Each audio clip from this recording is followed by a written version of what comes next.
ഇറാന്റെ പരമോന്നത നേതാവ് ആയത്തുള്ള അലി ഖൊമേനിയുടെ പിൻഗാമിയാകും എന്ന് കരുതിയ നേതാവാണ് ഇറാൻ പ്രസിഡന്റായ ഇബ്രാഹിം റൈസി. പലസ്തീൻ വിഷയത്തിൽ ഇസ്രായേലിനെതിരെ ഏറ്റവും ശക്തമായ നിലപാട് കൈക്കൊണ്ട നേതാവ്. സിറിയയിലെ ഇറാൻ എംബസി ആക്രമിക്കപ്പെട്ടതിനുള്ള പ്രതികാരമെന്നോണം ഇസ്രായേലിനെതിരെ ആക്രമണം നടത്തുകയും ചെയ്തിരുന്നു.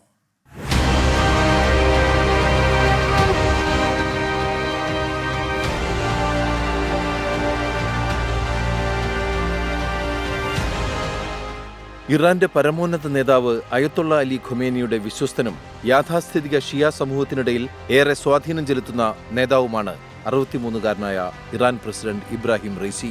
ഖൊമേനിയുടെ പിൻഗാമിയാകുമെന്ന് പോലും കരുതപ്പെട്ടിരുന്ന നേതാവ്.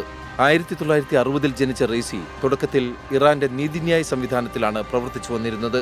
ടെഹ്റാനിലെ പ്രോസിക്യൂട്ടർ ജനറലും നിയമകാര്യ വിഭാഗത്തിന്റെ ഉപമേധാവിയും രാജ്യത്തിന്റെ പ്രോസിക്യൂട്ടർ ജനറലുമായ ശേഷമാണ് 2021 ജൂണിൽ പ്രസിഡന്റായത്. 2017-ൽ പ്രസിഡന്റ് സ്ഥാനത്തേക്ക് മത്സരിച്ചെങ്കിലും മിതവാദിയായ ഹസൻ റൗഹാനിയോട് പരാജയപ്പെടുകയായിരുന്നു.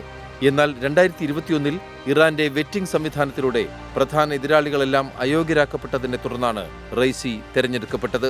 ഇറാന്റെ ചരിത്രത്തിലെ ഏറ്റവും കുറഞ്ഞ വോട്ടിംഗ് ശതമാനം രേഖപ്പെടുത്തിയ തെരഞ്ഞെടുപ്പിൽ 62% വോട്ട് നേടി റൈസി പ്രസിഡന്റായി.